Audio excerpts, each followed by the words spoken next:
Brighton is awake now, alive in horror. Room 629 beneath the bath. Silence. The clock has stopped. Delegates rise in applause. Cameras capture every gesture. The Prime Minister has transformed tragedy into defiance. She does not flinch. She does not break. He sits in a dim room far from Brighton, the hum of a small heater filling the silence. The streets outside are quiet. Rain drizzles against the window pane, tapping like fingers on glass. Patrick Magee leans back in a chair, legs crossed, hands folded loosely in his lap. The city beyond the rain is anonymous, dark street lamps casting pools of light on wet asphalt, a world unaware of the chaos that has just erupted hundreds of miles away. The telephone rests at his side, silent.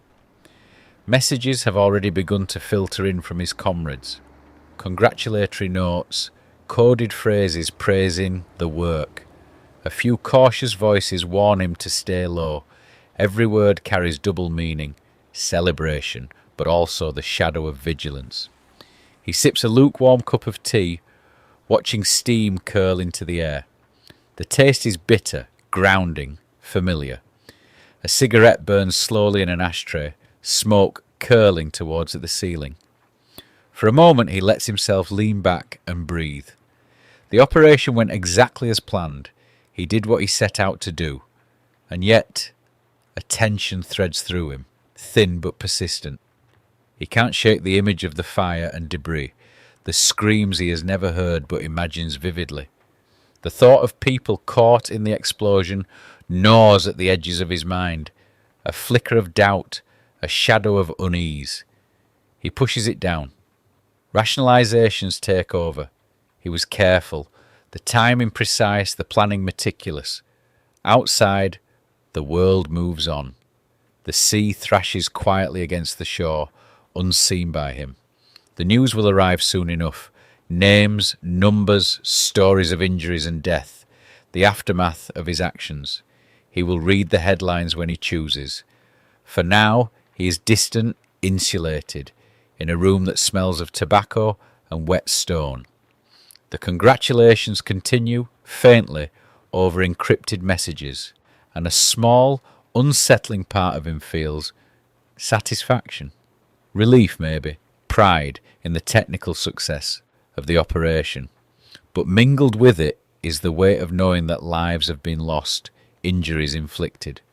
The tension in his shoulders tightens. He finishes the tea, flicks ash into the tray. The room is silent again. Outside, the drizzle continues. Somewhere in Brighton, life struggles to resume, while he remains distant, a ghost in a city he cannot see, alone with the knowledge that the act is done, irreversible, and that his life is now forever entwined with that night. The Grand Hotel is a shattered shell. Dust hangs thick in the air, coating hair, skin and lungs. The smell of smoke, metal and plaster mixes with something faintly chemical. The lingering ghost of explosives. Alarm bells shriek intermittently, competing with the far-off wail of sirens, the clatter of falling debris and the shouting of terrified survivors. Sussex police arrive first, pushing through the chaos. Paul Parton moves cautiously, eyes scanning the wreckage. A man lies on the ground, supported by others. People cling to balconies, some hanging precariously over edges. Water pours from broken pipes, turning carpets into slick, treacherous rivers. Everywhere, human bodies and rubble intertwine in a surreal, nightmarish tableau. Fire engines scream up the seafront, their lights cutting through the haze. Fred Bishop, station officer, orders more engines and every ambulance that can be spared. Regulations say they should wait, keep their distance, maintain radio silence. But Bishop's instincts override procedure. They enter the hotel. Each room, each hallway, is a gauntlet of fallen furniture, shattered glass, and the ever-present dust that burns the throat and eyes. Through the night they tunnel, pry, and lift debris. Muriel McLean is found with her leg mangled.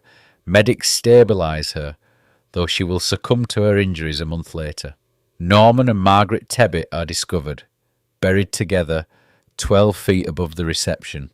Norman holds his wife's hand, whispers to her, guides her through the haze of pain. Margaret will survive, but forever changed, paralysed from the neck down. Cameras capture Norman being carried from the wreckage in his pyjamas at 6:53 a.m, an image that will define the disaster in living memory. Other cabinet members and staff are led to safety, evacuated to the police station, their faces pale, clothes ruined, their minds replaying the terror they have just escaped. As daylight breaks over Brighton, emergency crews continue their methodical work. Firefighters pry open stairwells, search rubble-strewn floors. Ambulances thread through the streets, sirens blending with the natural rhythm of the Channel waves. 33 people will be treated in hospital, suffering broken bones, lacerations, crush injuries. A handful of deaths, 5 in total, mark the human cost of the morning. John Wakeham, one of the last to be extricated, had fallen from the 4th floor into the foyer below, caught under timber and debris. Meanwhile, Patrick Magee is far away in Cork, staying with sympathisers. At 6 o'clock, he hears the news. Relief washes over him. The device worked. The IRA Army Council issues its statement, 50 words of justification, of threat, of ideology. By 8 a.m, life must resume. The conference attendees, many stripped of their clothes in the wreckage, are shepherded into taxis and a coach to a local Marks and Spencer, opened early just for them. New clothes, new composure. The Conservative Party conference will restart at 9:30 a.m. The Prime Minister greeted by a standing ovation, a 2-minute silence, and the knowledge that democracy has endured. The investigation is just beginning. Evidence will be collected, questions asked. Police and journalists will comb through debris, piecing together the clues that will eventually point to Magee. But in these first hours the work is simple. Save lives, stabilise the wounded, and confront the immediate, incomprehensible horror. The human stories of courage, survival and loss are written here in the rubble, in the hands of first responders, and in the quiet determination of those who refuse to yield. Patrick Magee moves like a ghost through the streets of Dublin and London, each step measured, each glance over his shoulder a necessity. Surveillance is constant, though invisible.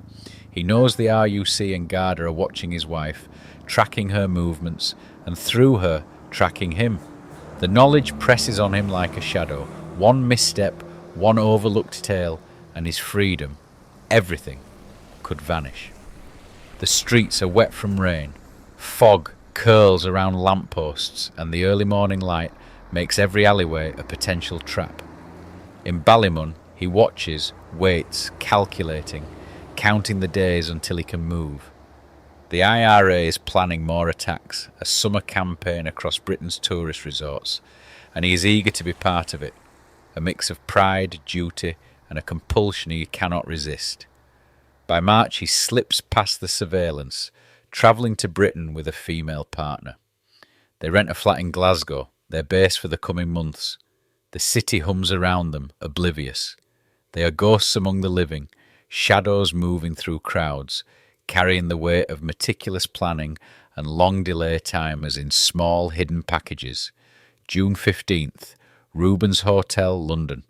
Magee moves carefully, checking the corridor, the desk, the staff's routines. Room 112 overlooks the Royal Mews.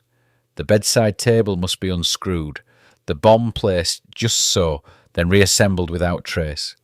A long delay timer is set to detonate weeks later. He lingers for a moment, listening to the distant sounds of London. A police whistle, a bus rumbling by, footsteps in the hall, and wonders if anyone could sense the presence of death hidden in plain sight. Days and weeks pass. Magee's movements are precise, rehearsed, cautious. The England Department's flat in Hackney Road is a nerve centre. Maps and schematics spread across tables. A plan for multiple bombs lies neatly in ink and pencil. Cities, hotels, floors, rooms, each a calculated target, each a potential disaster. The thought of capture hovers always at the edge of his mind, a cold, invisible weight. June 22nd. The trap closes. Strathclyde Police, RUC and Special Branch have traced his movements. They shadow him, a silent constellation of eyes and radios. Magee meets Peter Sherry at the train station, unaware of the meticulous observation, unaware that the noose is tightening. Langside, Glasgow. 8 flats, doors knocked simultaneously. Time stretches, every second magnified. Magee expects the landlord, routine, the rent. Instead, he opens the door to armed officers. Surprise, confusion, calculation. None matter now. He is seized, handcuffed, escorted from the flat. Around him, comrades are taken too. MacDonnell, Sherry, O'Dwyer, Anderson. The mission, the planning, the summer campaign, all over in an instant. A search uncovers his plans, cities, hotels, rooms, schematics, booby traps. The Rubens Hotel bomb, long delayed, is found and disabled before it can claim lives. Every calculation, every step is exposed to the harsh light of law and order. The trial begins in May 1986. Magee sits in court, expression unreadable. Months of planning, years of obsession, distilled into the sterile walls of a courtroom. Life sentences are pronounced, 8 concurrent with 35 years recommended before parole. Only once does he speak, "Our day will come." The words are small, defiant, but the weight of reality presses around him. The city, the hotel, the victims, everything he touched now echoes in consequences he cannot escape. The air is heavy with quiet as Patrick Magee steps out. Years have passed.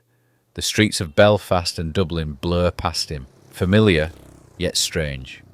His mouth is dry, a nervous tick he cannot shake. Every step is measured, every thought weighed. The world has changed. The Good Friday Agreement has shifted the ground beneath politics, beneath old conflicts, beneath him. He knows why he is here. Dublin. November. A quiet meeting room waiting. The journey to this moment has been long, haunted by ghosts, by decisions that cannot be undone. He cannot undo the past. He cannot bring back the lives lost, cannot erase the fact that he killed Sir Anthony Berry, Joe Berry's father, in the Brighton bombing. But he can sit, he can listen, he can try. Joe Berry enters. There is a pause, a shared intake of breath, a recognition of the enormity of what has brought them here. She is calm, poised, yet every glance carries the weight of loss. The man in front of her, Patrick Magee, is the one who planted the bomb that killed her father.